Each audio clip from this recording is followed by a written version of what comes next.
কুল হাল ইস্তাবিল আ'মা ওয়াল বাসীর, হে নবী আপনি বলেন যারা চক্ষুমান ব্যক্তি এবং যারা চক্ষুমান ব্যক্তি নয়, যারা অন্ধ তারা কি সমান?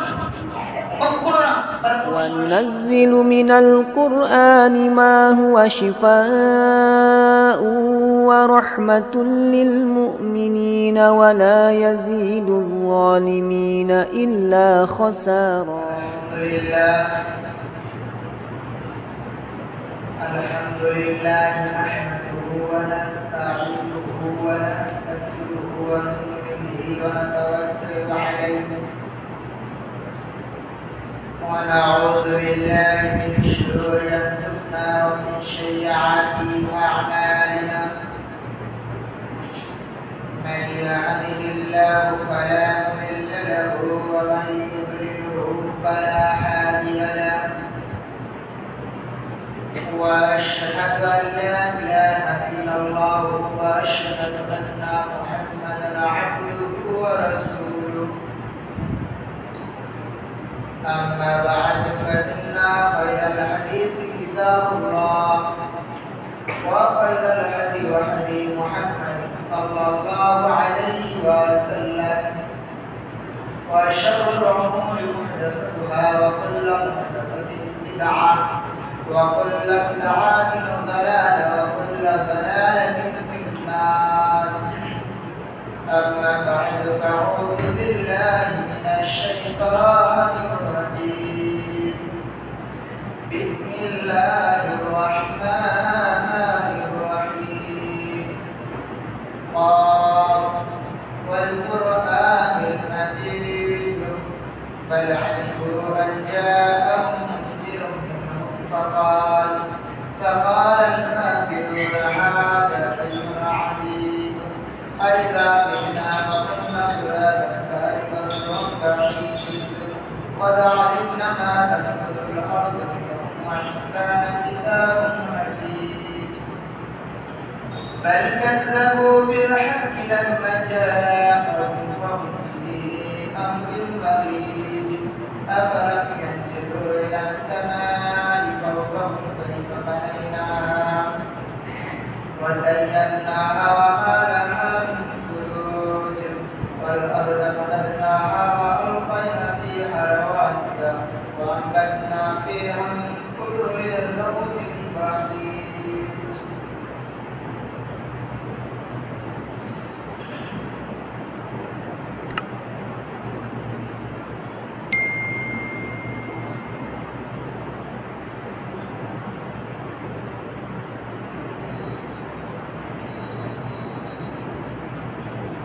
الحمد لله رب العالمين الرحمن الرحيم مالك يوم الدين. أشهد أن لا إله إلا الله وأشهد أن محمدا عبده ورسوله.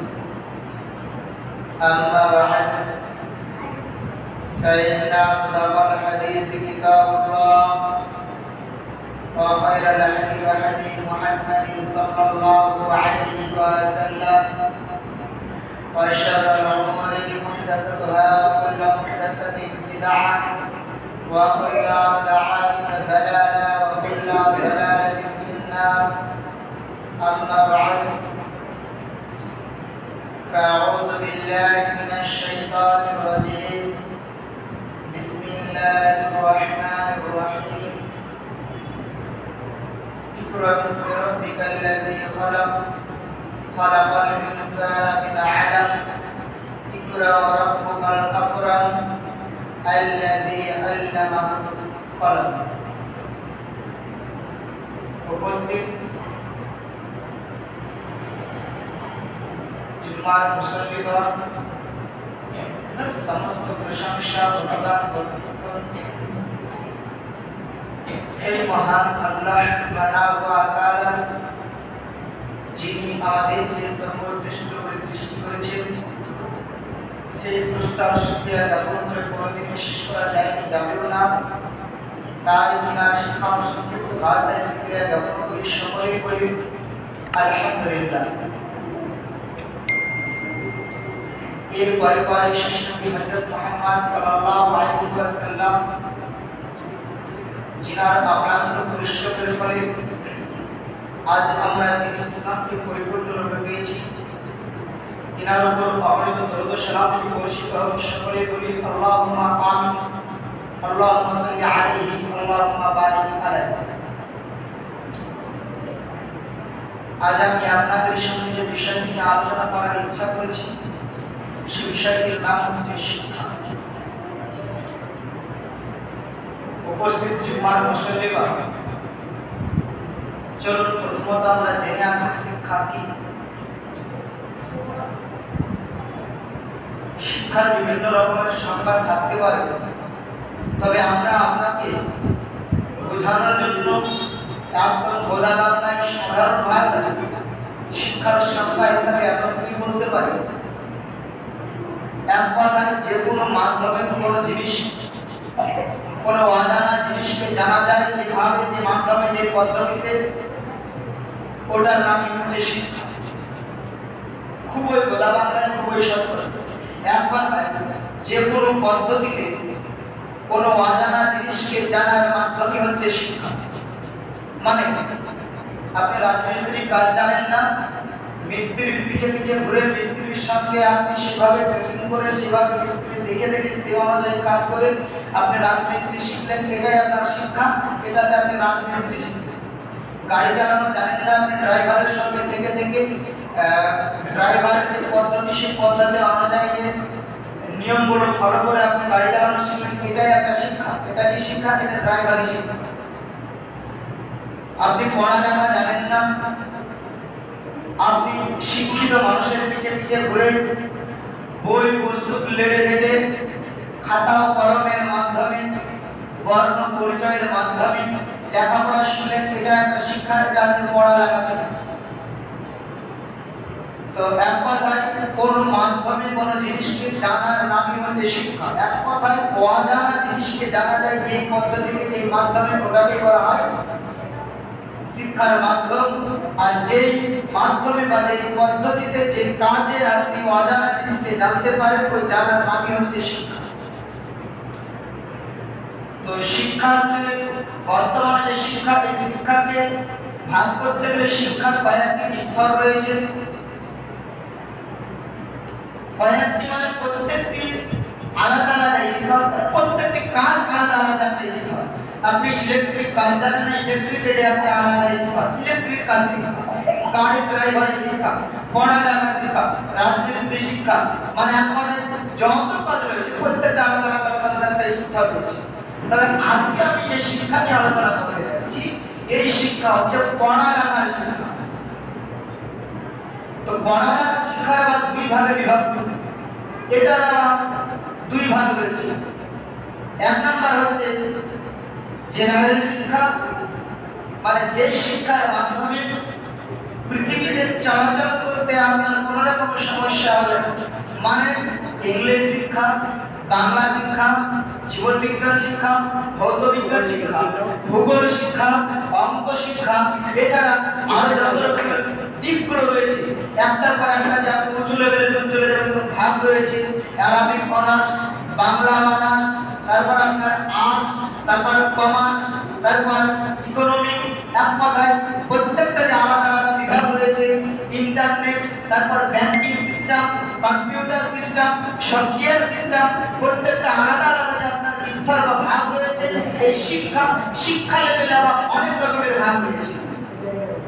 তো যত রকম এতক্ষণ পর্যন্ত বললাম, বাংলা, ইংলিশ, অঙ্ক, জীবন বিজ্ঞান, ভৌত বিজ্ঞান, ভূগোল, যত রকমের এক কথায় আছে, আর্টস, কমার্স, সায়েন্স, যত রকমের কিছু আছে, এগুলোর মাধ্যমে পার্থিব জীবনে এই পৃথিবীতে চলাচলের জন্য আপনার রাস্তা সহজ হবে।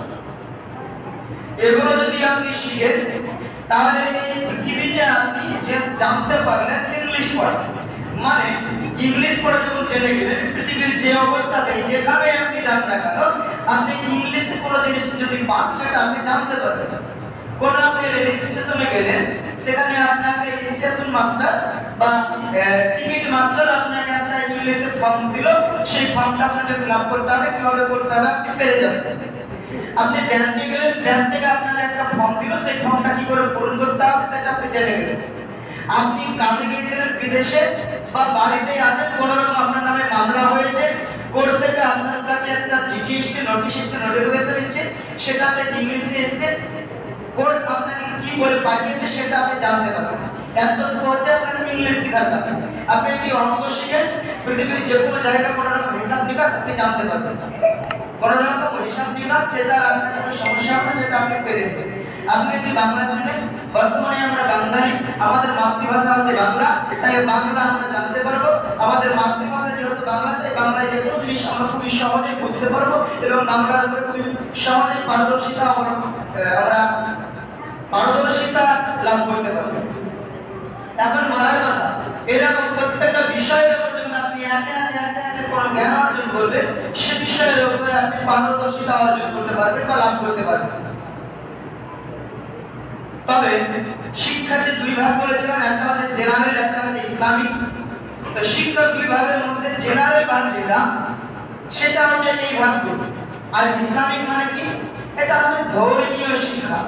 মানে আপনি যে ধর্মের অনুসারী, আপনি যে ধর্মের অনুসরণ করেন, ওই ধর্ম সম্পর্কে আপনাকে জানতে হবে। ওই ধর্ম সম্পর্কে জানার নাম হচ্ছে ধর্মীয় শিক্ষা। সেটা শুধু আমাদের মুসলিমদের বলে নয়, এটা প্রত্যেকটা জাতি রয়েছে। ইহুদি, তারা কিন্তু তাদের ধর্মগ্রন্থ সম্পর্কে জ্ঞান অর্জন করে। যারা হিন্দু, এটা একটা জাতি, এদের যে ধর্ম রয়েছে, এরা এদের ধর্মগ্রন্থ অনুযায়ী তারা তাদের ধর্মের যতটুকু পারে জ্ঞান অর্জন করে। তারা কতটুকু করে না করে সেটা তাদের ব্যাপার। তবে তাদের যে একটা ধর্ম রয়েছে সনাতন, সেই সনাতন ধর্ম সম্পর্কে তারা যতটুকু পারে অর্জন করে। যারা খ্রিস্টান রয়েছে, তারাও কিন্তু তাদের ধর্মগ্রন্থ সম্পর্কে জ্ঞান অর্জন করে। এক কথায় প্রত্যেকটা ধর্মীয় মানুষকে, প্রত্যেকটা ধর্মের মানুষকে তার ধর্ম সম্পর্কে জ্ঞান অর্জন করতে হবে। যদি সে না করে, তাহলে সে তার ধর্ম সম্পর্কে কিছুই জানতে পারবে না। তার ঈশ্বর, তার সৃষ্টিকর্তা, তার ঘর, তার প্রভু, তার আল্লাহ তাকে কি শিক্ষা দিতে চাইছে, কি করতে বলছে, কি করতে বলছে না, সেটা তারা জানতে পারবে না।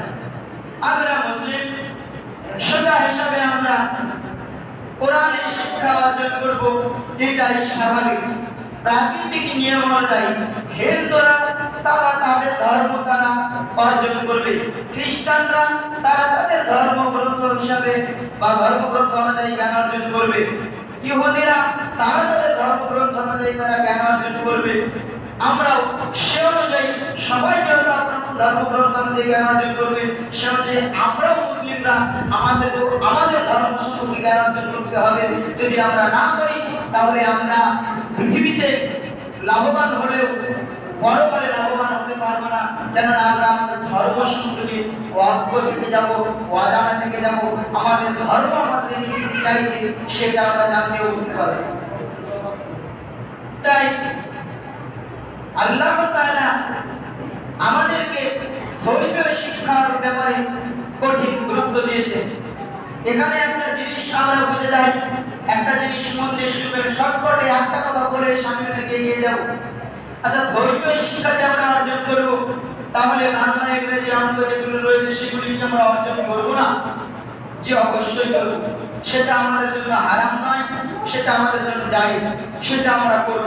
কিন্তু আমাদের মূল প্রধান লক্ষ্য থাকবে আমাদের ধর্ম কি বলে সেটা জানা। সেটা আমাদের বলে না, প্রত্যেকটা ধর্মীয় মানুষের সেটা প্রধান লক্ষ্য। আপনি ইহুদিদেরকে ফলো করে দেখেন, তারা কিন্তু তাদের ধর্ম সম্পর্কে যথাযথ চেষ্টা চালিয়ে যাচ্ছে। আপনি অন্যান্য ধর্মদেরকে দেখেন, তারা তাদের ধর্ম সম্পর্কে যথাযথ জ্ঞান অর্জন করছে, পাশাপাশি তারা জেনারেল শিক্ষা অর্জন করছে। তারা শুধুমাত্র জেনারেল শিক্ষা নিয়ে পড়ে নয়। ইহুদিরা আজকে পৃথিবীর জগতে যে এত সফল, তারা কিন্তু তাদের ধর্মগ্রন্থ নিয়ে, এটা জিনিস আপনি গবেষণা করলে পাবেন। ইহুদিদের এত উন্নতির কারণ কি আপনি কি জানেন? অতএব তারা কিন্তু তাদের মূল ধর্মগ্রন্থ নিয়ে এগিয়ে। অতএব আপনাকে মূল ধর্মগ্রন্থ সম্পর্কে জ্ঞান রাখতেই হবে। যদি আপনি রাখেন, তাহলে আপনি ইহকাল ও পরকালে সাফল্যমণ্ডিত অর্জন করতে পারবেন।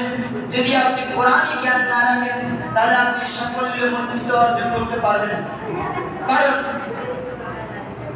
আপনি শুধুমাত্র জেনারেল শিক্ষা শিখে এই ইংলিশ পড়া শিখবেন, আর কিছু না।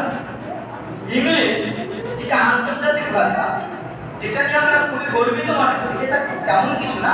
জাস্ট ইংরেজি আপনি পড়া শিখবেন, এতে আপনার কি লাভ হবে? বাচ্চা ছেলে কথা বলছে, গল্প বলছে, কেঁচামেচা করে, এত জোরে জোরে কথা বলতে হবে এখানে মসজিদে এসে? মসজিদে নামাজ পড়তে এসে জুম্মা অবস্থায় কেউ কথা বলবেন না। একটা হাদিস শুনলে আপনি অবাক হবেন। আল্লাহ রাসূলের জামানায় একজন ব্যক্তি পাথর নিয়ে খেলা করছে, আর একজন ব্যক্তি ইশারা করে তাকে নিষেধ করেছে, মুখে কথা বলে ইশারা করে তাকে নিষেধ করেছে। তো আল্লাহ রাসূল বলেছেন যে নিষেধ করে আর যে খেলা করছে ও দুজনের সম পরিমাণে হবে। অতএব একটা কেউ কথা বলবে না, আমরা চুপ করে বসে খুতবা শুনতে হবে। যেটা বলছিলাম, আপনাকে ধর্মীয় শিক্ষা অর্জন করতে হবে। যদি আপনি ধর্মীয় শিক্ষা অর্জন না করেন তাহলে আপনি কোনোদিন লাভবান হতে পারবেন না। কারণ আপনি বাংলা শিখলেন, আপনার কোনো ফায়দা নেই। শুধুমাত্র আপনি বাংলা পড়া শিখলেন, ইংলিশ আপনি পড়া শিখলেন, কোনো ফায়দা নেই। শুধুমাত্র ইংলিশটা পড়তে শিখেছেন, আর কিছু না। ইংলিশ গ্রামার সম্পর্কে জেনেছেন, আর কিছু না। অঙ্ক শুধুমাত্র আপনি হিসাব কষা শিখলেন, আর কিছু না। তারপরে আপনি উঁচু লেভেলে যখন যাবেন তখন হয়তো কোনো জিনিস আবিষ্কার করা শিখতে পারবেন। আপনি বিজ্ঞান নিয়ে পড়াশোনা করলে জানতে পারবেন, ভূগোল নিয়ে পড়াশোনা করলে পৃথিবী সম্পর্কে জানতে পারবেন, জীবন বিজ্ঞান নিয়ে পড়াশোনা করলে জীব জন্তু সম্পর্কে, মানুষের জীবন নিয়ে, বিভিন্ন রকমের জীব নিয়ে, জীবন নিয়ে জানতে পারবেন। কিন্তু আপনি আপনার ধর্ম সম্পর্কে জানতে চাইলে, পরকাল সম্পর্কে জানতে চাইলে, ঈশ্বর সম্পর্কে জানতে চাইলে, আল্লাহ সম্পর্কে জানতে চাইলে আপনাকে আপনার ধর্মগ্রন্থ সম্পর্কে পড়তে হবে। যদি আপনি না পড়েন তাহলে আপনি ধর্ম সম্পর্কে জানতে পারবেন না। আর ধর্ম সম্পর্কে যদি আপনি না পড়েন বা না জানেন তাহলে আপনি কোনোদিন সাফল্যমণ্ডিত অর্জন করতে পারবেন না। পরকালে আপনার জায়গা হবে জাহান্নামে। এজন্য আল্লাহ তাআলা বলেন, ইকরা বিসমি রাব্বিকাল্লাযী খলাক, ইকরা বিসমি রাব্বিকাল্লাযী খলাক। হে নবী, তুমি পড়ো তোমার প্রতিপালকের নামে, যিনি তোমাকে সৃষ্টি করেছেন। খলাকাল ইনসানা মিন আলাক, যিনি মানুষকে সৃষ্টি করেছেন জমাট বাঁধা রক্তপিণ্ড হতে। ইকরা ওয়া রাব্বুকাল আকরাম, যিনি ইকরা শিক্ষা দিয়েছেন, ওয়া রাব্বুকা, ইকরা ওয়া রাব্বুকাল আকরাম, তোমার রব তোমাদেরকে শিক্ষা দিয়েছেন। আল্লাযী আল্লামা বিল কলম, যিনি শিক্ষা দিয়েছেন কলমের দ্বারা। অতএব আল্লাহ রাব্বুল আলামিন এখানে এটা আপনাকে বোঝাতে চাইছেন, ইকরা বিসমি রাব্বিকাল্লাযী খলাক, হে নবী তুমি পড়ো তোমার প্রতিপালকের নামে, যিনি তোমাকে সৃষ্টি করেছেন।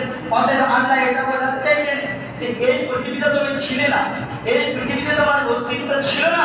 অতএব যদি তুমি পড়ো, যদি তোমাকে পড়তে হয় তাহলে তার নামেই পড়ো, যিনি তোমাকে পৃথিবীতে পাঠিয়েছেন, যিনি তোমাকে পৃথিবীর মুখ দেখিয়েছেন। তুমি তো পৃথিবীতে ছিলে না, তোমাকে আল্লাহ সৃষ্টি করেছেন, তাহলে যে সৃষ্টি করেছেন তার নামে আগে পড়ো। যিনি মানুষকে সৃষ্টি করেছেন জমাট বাঁধা রক্ত হতে। এটা একটা আশ্চর্য বিষয়।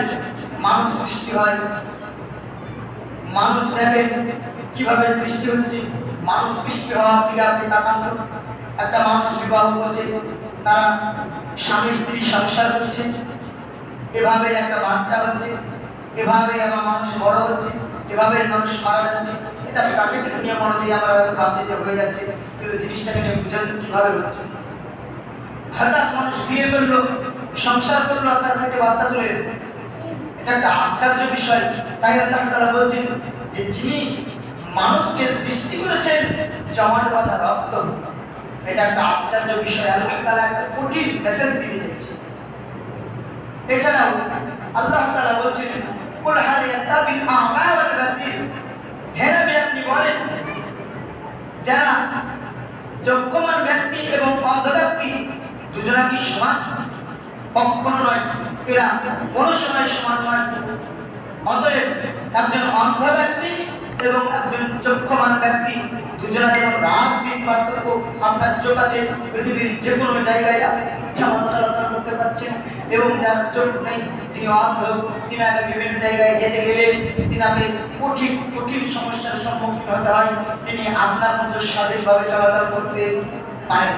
তিনি যদিও চলাচল করেন, তবে কঠিন সমস্যার মধ্যে দিয়ে। তাই আল্লাহ তাআলা বলছেন, কুল হাল ইসতাবিল আ'মা ওয়াল বাসীর। হে নবী, আপনি বলেন, যারা চক্ষুমান ব্যক্তি এবং যারা চক্ষুমান ব্যক্তি নয়, যারা অন্ধ, তারা কি সমান? কখনো না, তারা কোনো সময় সমান নয়। তাই আল্লাহ তাআলা বলছেন যে ওই রকমই একজন শিক্ষিত মানুষ এবং অশিক্ষিত মানুষ সমান নয়, যার প্রমাণ আপনার কাছে আছে। আপনার বাড়িতে একটা চিঠি এসেছে, আপনি পড়া জানেন না, চিঠিটা নিয়ে যাচ্ছেন পাড়া থেকে, পড়া জানেন, এই দেখতে একটু এটা কি এসেছে পড়ে দিত। পাড়াতে যারা পড়া জানে তাদের কাছে নিয়ে যেতে হবে, আর যারা পড়া জানে তারা নিজে নিজেই পড়ে নেন। এই দেখেন, যারা চোখ আছে তারা নিজে নিজেই চলে, যারা পড়া জানে নিজে নিজেই পড়ে। যাদের চোখ নেই নিজে নিজে চলতে পারে না, ঠিক যারা পড়া জানে না নিজে নিজে পড়তে পারে না, আরেকজনের কাছে নিয়ে গিয়ে পড়তে হবে। বুঝছি? তাই আল্লাহ তাআলা বলছেন, যারা চক্ষুমান ব্যক্তি এবং যারা চক্ষুমান ব্যক্তি নয়, তারা কোনো নয়, কোনো সময় তারা সমান নয়। এটা আল্লাহ তাআলা নবীকে বলছেন। এছাড়াও নবী করিম সাল্লাল্লাহু আলাইহি ওয়াসাল্লাম বলছেন, আল্লাহ তাআলা বলছেন, হে নবী, তুমি বলো, যারা জানো না, তোমাদের মধ্যে যারা জানে না, তারা যেন জিজ্ঞাসা করে নেয় জ্ঞানী মানুষের নিকট। অতএব এটা আল্লাহ তাআলা নির্দেশ দিচ্ছেন নবীকে, হে নবী, আপনি বলেন, হে নবী, আপনি বলেন, মানুষকে বলেন যে যারা জানে না, যারা জানে না তারা যেন জ্ঞানী মানুষের নিকট বা যারা জানে তাদের নিকট জিজ্ঞাসা করে নেয়। কেননা এটা একটা প্রাকৃতিক নিয়ম, এটা একটা স্বাভাবিক নিয়ম যে একজন মানুষ সকল বিষয়ে পারদর্শিতা লাভ করতে পারে না, বা একজন মানুষ সমস্ত বিষয়ে জ্ঞান লাভ করতে পারে না। অতএব হে নবী, আপনি বলেন যে যে বিষয়টা জানে না সে যেন ওই বিষয়ে জ্ঞানী মানুষের নিকট জেনে নেয়। অতএব আল্লাহ তাআলা আমাদেরকে এটাই নির্দেশ দিচ্ছেন যে আপনি সমস্ত কিছু জানেন, কিন্তু আপনি কোরআন জানেন না। এটা আপনার জন্য লজ্জার কিছু নেই। আপনি যে কোরআন জানেন তার কাছে কোরআন জিজ্ঞাসা করুন। যারা কোরআন জানে, যারা সমস্ত কিছু জানে, হয়তো তারা ইংলিশ জানে না, যারা ইংলিশ জানে তাদের কাছে সেটা জিজ্ঞাসা করে নেবে। হয়তো আপনি সব কিছুই জানেন, আপনি অঙ্ক করতে জানেন না, যারা অঙ্ক জানেন তাদের কাছে আপনি সেটা জিজ্ঞাসা করে নেন। এটা আপনার জন্য লজ্জার কিছু। অতএব মানুষ হিসাবে আপনাকে আমাকে এটা জানতেই হবে, এটাও আপনারও আমার জানার জন্য প্রয়োজন। এটা আল্লাহ তাআলা আপনাকে আমাকে জানার জন্য নির্দেশ দিচ্ছেন। এছাড়াও আল্লাহ রাসূল সাল্লাল্লাহু আলাইহি ওয়াসাল্লাম বলেছেন, আনাস রাদিয়াল্লাহু তাআলা আনহু বর্ণিত, তিনি বলেন, তালাবুল ইলমি ফরিজাতুন আলা কুল্লি মুসলিমিন, প্রত্যেক মুসলমানের জন্য দ্বীন শিক্ষা অর্জন করা ফরজ। আচ্ছা, ফরজ মানে কি জানেন? ফরজ মানে যে শিক্ষাটা আপনার উপর ফরজ করা হয়েছে, যে জিনিসটা আপনার উপর ফরজ করা হয়েছে, যেমন রোজা আমাদের উপর ফরজ, নামাজ আমাদের উপর ফরজ, টাকা পয়সা থাকলে হজ আমাদের উপর ফরজ, ধন সম্পদ বেশি থাকলে জাকাত আমাদের উপর ফরজ। ঠিক তেমনি আমাদের জন্য, প্রত্যেক মুসলমানের জন্য কোরআন শিক্ষা অর্জন করা ফরজ। কারণ ফরজ মানে ফরজ হুকুম, যেটা যেটা আপনাদের ফরজ করা হয়েছে সেটা হচ্ছে বাধ্যতামূলক। ফরজের বাংলা অর্থ হচ্ছে বাধ্যতামূলক, করতেই হবে। যদি আপনি করেন তাহলে আল্লাহর ওই হুকুমটা মান্য করলেন, যার কারণে আপনি নেকি পাবেন। যদি না করেন তাহলে আল্লাহর ওই হুকুমটাকে অমান্য করার কারণে কঠিন বড় আপনার গুনাহ হবে, কাবিরা গুনাহ হবে। এখন ওই হাদিসের ভিত্তিতে এটা বলা যায়, যারা এখনো কোরআন জানেন না, যাদের ন্যূনতম কোরআন সম্পর্কে সাধারণ জ্ঞান নেই, তারা কাবিরা গুনাহ, তারা আপনারা কাবিরা গুনাহগার, তারা আপনারা কাবিরা গুনাহগার। অতএব ওই হাদিসের ভিত্তিতে এটা জিনিস বলাই যায় যে এই গ্রামের অধিকাংশ মানুষ, শুধু এই গ্রাম বলে নয়, আমাদের মুসলিম জাতির মধ্যে, আমাদের ইসলাম ধর্মের মধ্যে অধিকাংশ মানুষ যারা কাবিরা গুনাহগার। এবার হয়তো আপনার বিবেকে বাঁধছে, কিন্তু দেখুন কিছু করার নেই। এই হাদিসের ভিত্তিতে এটাই পাওয়া যায় যে আপনিও আমি একজন কাবিরা গুনাহগার। বাংলাদেশের শেখ আব্দুল্লাহ বিন আব্দুর রাজ্জাক, অর্থাৎ আব্দুর রাজ্জাকের বড় ছেলে, তিনার কাছ থেকে আপনারা প্রায় সকলে একটা ওয়াজ শুনেন যে হাজারো জালসা ওয়াজ নসিহত করে জামাতের যতটুকু উপকার না হয় তার চাইতে বেশি বেশি উপকার হবে মসজিদ ভিত্তিক জ্ঞান চর্চায়, মসজিদ ভিত্তিক ধর্মীয় জ্ঞান চর্চায়। যদি আপনি ধর্মীয় জ্ঞান চর্চা করেন মসজিদ ভিত্তিক, তাহলে আপনার হাজারো জালসার চাইতে এক দিনকার আপনার জ্ঞান চর্চায় বেশি জ্ঞান হবে, বেশি লাভ হবে। অতএব এখানে মসজিদ ভিত্তিক আমাদেরকে জ্ঞান চর্চা চালু করতে হবে। যে অবস্থাতেই হোক যেভাবে করতে হবে, আপনাকে সময় বের করতে হবে।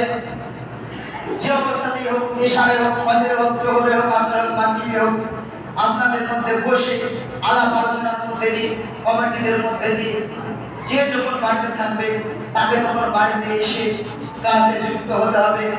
ক্লাস ভিত্তিক জ্ঞান চর্চা যদি আপনি চালু না করেন তাহলে এটা কোনোদিন সম্ভব হবে না। একটা টাইম আপনাকে একটা টাইম বের করতেই হবে। নিয়মিত স্কুলে যেমন ক্লাস হয়, নিয়মিত এখানে যেমন ক্লাস করতে হবে। যদি এই ক্লাস আপনারা চালু করতে পারেন তাহলে আপনিও আমি সফল কাম। যদি আপনি চালু করতে না পারেন তাহলে আপনিও আমি সফল কাম হতে পারবো না। আপনি ধর্ম সম্পর্কে কিছু জানতে পারবেন না, ধর্ম সম্পর্কে কিছু বুঝতে পারবেন না। হাজারো আলোচনার মধ্যে দিয়ে আমরা এগিয়ে যাচ্ছি, কিন্তু আমরা আমাদের যুব সমাজকে এগিয়ে আনতে পারছি না। আমরা সঠিকভাবে সমাজকে এগিয়ে আনতে পারছি না। সমাজের মধ্যে একটা ন্যূনতম জ্ঞান থাকা দরকার, সেই জ্ঞান আমরা আনতে পারছি না। আমাদের মধ্যে ধর্মের মধ্যে আমরা কোন জিনিস চালু রয়েছে যেটা সম্পূর্ণ ধর্ম বিরোধী, যেটা সম্পূর্ণ শরীয়ত বিরোধী, যেটা সম্পূর্ণ শরিয়াত বহির্ভূত কাজ, কিন্তু আমাদের মধ্যে চালু রয়েছে। আমরা হাজারো বলছি কিন্তু কাজ হচ্ছে না। দুঃখজনক হলো এটাও সত্য যে এই যে জুম্মার খুতবাতে আমি আপনাকে বলছি, আমি বাংলাতে বলছি, জানি না আপনি বুঝতে পারছেন কিনা, তবে আপনার মতো হাজারো মানুষ মনে করে জানেন যে এটা নিয়ম করতে হয় তাই করছি। মানে কি বললাম আমি এটা বুঝছি। আরে আমি আপনাকে নাসিহত করছি, এটা করতে হয়, এটা করতে হয়, এটা করতে হবে, এরকম আপনাকে নাসিহত করছি, কিন্তু আপনি কোথায় যে মন আছে আল্লাহ ভালো জানেন। কোনো হুঁশ নাই কি বললাম না বললাম। আপনি একটা জিনিস বুঝে আছেন যে এটা জুম্মার বলবা শুক্রবার মৌলবী হিসেবে কাটে চেপে কিছু বলতে হয় তাই বলে, এটা তো সবাই বলে, এইরকম একটা ধ্যান ধারণা। কিন্তু আল্লাহর কসম বিশ্বাস করে এই জুম্মা সিস্টেম আল্লাহ চালু করেছে নাসিহার জন্য। এক সপ্তাহের ভিতরে মানুষ যে পথভ্রষ্ট হবে, মানুষ যে ভুল করবে, মানুষ যে অন্যায় করবে, এটা মানুষ এখানে এসে যখন হাদিসের কোরআন শুনবে, নাসিহা শুনবে, এক সপ্তাহের মধ্যে মানুষ যখন শুনবে তখন মানুষের মধ্যে ঈমান বৃদ্ধি পাবে, মানুষের মধ্যে অজানা জিনিসগুলো জানা হবে, যেটা নতুন নতুন হাদিস কোরআন আলেমরা চর্চা করবে, যেটা ওহী হিসাবে রাসূলের কাছে আসবে, সেটা আল্লাহ রাসূল সাহাবাদের মধ্যে প্রচার করবে, বলে দিবে, সাহাবারা জানতে পারবে। এটা একটা সাপ্তাহিক ঈদ, এটা একটা সাপ্তাহিক ঈদ। মানে ঈমান এমন একটা জিনিস যেটা মানুষ যত দূরে চলে যায় ঈমান তত কমে যায়। আপনি এখন এক বছর আলিম ওলামা থেকে দূরে থাকেন, এক বছর আপনি হাদিস কোরআন থেকে দূরে থাকেন, আস্তে আস্তে আপনার ঈমান কমে যাবে। কিন্তু যত আপনি ওয়াজের শরীর শুনবেন তত আপনার ঈমান আস্তে আস্তে বৃদ্ধি পাবে। এই জন্য আল্লাহ রাসূল এটা সাপ্তাহিক ঈদ চালু করে দিয়েছেন যে মানুষ আজকে শুক্রবারে খুতবা শুনবে, কালকে শনিবার তার ঈমান মোটামুটি থাকবে, তারপরে যেন হাদিসটা কমবে, তারপরে যেন আয়াত কমবে, এই কমতে কমতে এক সপ্তাহের মাথায় হয়তো মানুষ যখন একটু দুর্বলতা ফিল করবে, ঈমানের দিক থেকে মানুষ যখন একটু দুর্বল হবে, শয়তান যখন তাকে আস্তে আস্তে ক্লাস করে উঠবে, অমনি আবারও সামনে শুক্রবার আবার হাদিস কোরআনের আলোচনা হবে, মানুষ জানতে পারবে। অতএব এই জন্য এটাকে চালু করা হয়েছে, এটা প্রাকৃতিক নিয়ম নয় যেটা শুক্রবার কোনো বিষয়ে আসে তিন কাজে কিছু বলতে হয় তাই বলে, এটা তা নয়। এটা আপনার নাসিহার জন্য, এটা আপনার পরিবর্তনের জন্য, এটা আপনার জীবন পরিবর্তনের একটা মাধ্যম।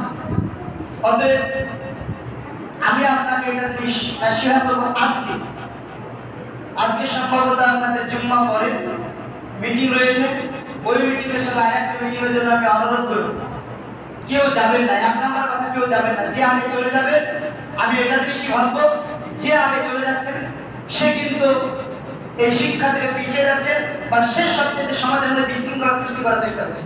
কেউ যদি যেতে হয়, বিদেশি মানুষ যারা আছে তারা যাবেন, যারা যেতে হয় তারা বসে পরে বলে সুন্দর পরিবেশের মধ্যে যাবে, উঠে হুট করে চলে যাবে, বসার পরে ভোরে পরিবেশের মধ্যে দিয়ে যাবে।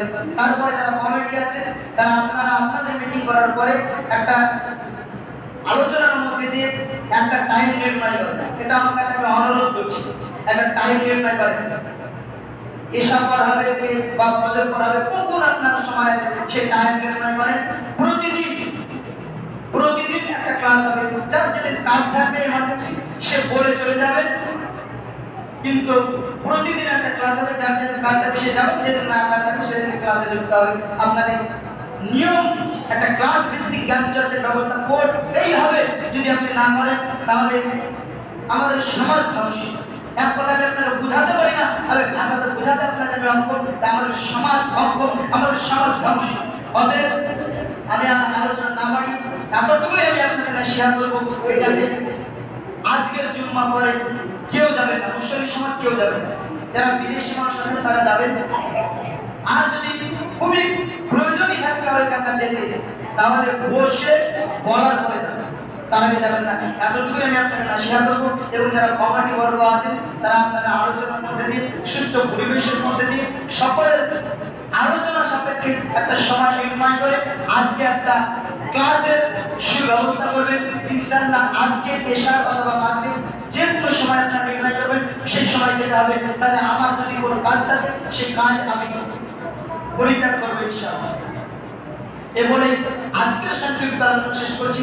পরিশেষে আমি আল্লাহর কাছে দোয়া করি, হে আল্লাহ, তুমি আমাদেরকে সঠিক শিক্ষা অর্জন করার তৌফিক দান করো, আমিন। হে আল্লাহ, তুমি আমাদেরকে সুশিক্ষার মাধ্যমে দ্বীন ইসলামকে সঠিকভাবে বুঝাও, জানার তৌফিক দান করো, আমিন। হে আল্লাহ, আমরা যেন হাজারো ব্যস্ততার মধ্যে দিয়ে সঠিকভাবে দ্বীন ইসলামকে জানতে পারি, আমরা যেন সঠিকভাবে দ্বীন ইসলামকে মানতে পারি, আমরা যেন সঠিকভাবে শিক্ষিত হতে পারি, আমরা যেন ঈশ্বর তথা আল্লাহকে সঠিকভাবে চিনতে পারি। হে আল্লাহ, সেই তৌফিক দান করো, আমিন। হে আল্লাহ, হাজারো ব্যস্ততার মধ্যে দিয়ে যেন আমরা সমাজ নির্মাণ করতে পারি, আমিন। এ বলে আজকের সংক্ষিপ্ত আলোচনা শেষ করছি। ওয়া আলাইকা ইল্লাল বালাগ। আল্লাহুম্মা সাল্লি আলা মুহাম্মাদ ওয়া আলা আলি মুহাম্মাদ কামা সাল্লাইতা আলা ইব্রাহিম ওয়া আলা আলি ইব্রাহিম ইন্নাকা হামিদুম মাজিদ। আল্লাহুম্মা বারিক আলা মুহাম্মাদ ওয়া আলা আলি মুহাম্মাদ কামা বারাকতা আলা ইব্রাহিম ওয়া আলা আলি ইব্রাহিম ইন্নাকা হামিদুম মাজিদ। يا أيها الذين آمنوا اتقوا الله حق تقاته ولا تموتن إلا وأنتم مسلمون। হে মানুষ, তোমরা যারা ঈমান এনেছো, আল্লাহকে ভয় করো, ঠিক যতটুকু ভয় তাকে করা উচিত। আল্লাহর কাছে সম্পূর্ণ আত্মসমর্পণকারী না হয়ে তোমরা কখনো মৃত্যুবরণ করো না।